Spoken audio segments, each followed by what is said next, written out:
आप सुन रहे हैं कुकू एफएम एमडी मोटिवेशन के साथ। तो चलिए आरंभ करते हैं। 17वें अध्याय की शुरुआत में श्री चाणक्य गुरु का महत्व बताते हैं। वो कहते हैं कि जिस प्रकार पर पुरुष से गर्भ धारण करने वाली स्त्री समाज में शोभा नहीं पाती, उसी प्रकार गुरु के चरणों में बैठकर विद्या प्राप्त न करके इधर उधर से पुस्तकें पढ़कर जो ज्ञान प्राप्त करते हैं वे विद्वानों की सभा में शोभा नहीं पाते, क्योंकि उनका ज्ञान अधूरा होता है। अधूरे ज्ञान के कारण वे शीघ्र ही उपहास के पात्र बन जाते हैं। आगे समझाते हैं कि उपकार का बदला उपकार से देना चाहिए और हिंसा वाले के साथ हिंसा करनी चाहिए। वहाँ दोष नहीं लगता, क्योंकि दुष्ट के साथ दुष्टता का व्यवहार ही करना ठीक रहता है। चाणक्य ने इस श्लोक में कहा है कि यूं तो सबके साथ प्रीतिपूर्वक व्यवहार करना चाहिए, पर दुष्ट के साथ प्रीतिपूर्वक व्यवहार करना उसकी दुष्टता को बढ़ावा देना होता है। आगे कहते हैं कि तप में असीम शक्ति है। तप के द्वारा सभी कुछ प्राप्त किया जा सकता है। जो दूर है बहुत अधिक दूर है, जो बहुत कठिनता से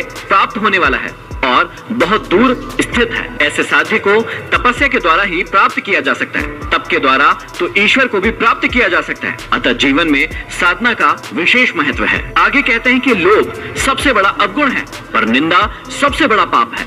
सत्य सबसे बड़ा तप है और मन की पवित्रता सभी तीर्थों में जाने से बेहतर है। सज्जनता सबसे बड़ा गुण है और यश सबसे उत्तम आभूषण है। आगे कहते हैं कि शक्तिहीन मनुष्य साधु होता है, धनहीन व्यक्ति ब्रह्मचारी होता है, रोगी व्यक्ति देवभक्त होता है और बूढ़ी स्त्री पतिव्रता होती है। भाव यह है कि ये सभी लोग असमर्थ रहने के कारण से ही ऐसे हैं। अतः जो व्यक्ति प्रयास नहीं करता, परिश्रम नहीं करता, वह आलसी और निकम्मा होकर अपने आप को ऐसा बना लेता है। परिस्थितियों से घबराकर मुंह मोड़ लेना कायर मनुष्य का काम है। व्यक्ति को तो चाहिए कि वह अपना कार्य पूरे मनोयोग से करे। सच्चे अर्थों में वही धर्म है। सांप के दांत में विष होता है, मक्खी के सिर में विष होता है, बिच्छू की पूंछ में विष होता है, लेकिन दुष्ट व्यक्ति के पूरे शरीर अर्थात सारे अंगों में विष होता है। भाव यह है कि दुर्जन व्यक्ति हर प्रकार से सज्जनों को कष्ट पहुंचाने वाला होता है। उसका साथ किसी भी रूप में सुखकारी नहीं है। बुद्धिमान व्यक्ति सदैव ऐसे दुष्ट व्यक्ति से बचकर चलते हैं, क्योंकि दुर्जन व्यक्ति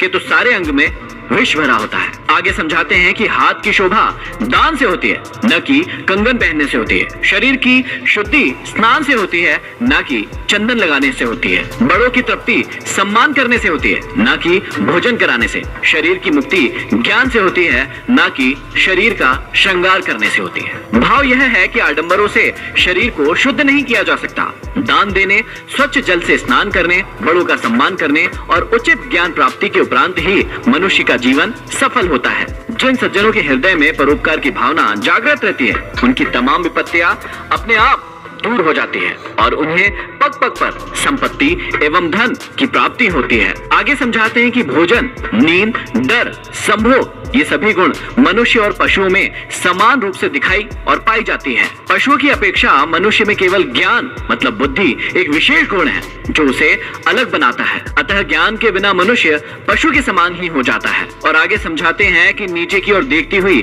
एक अधेड़ वृद्ध स्त्री से कोई पूछता है कि अरे बोलो, तुम नीचे क्या देख रही हो?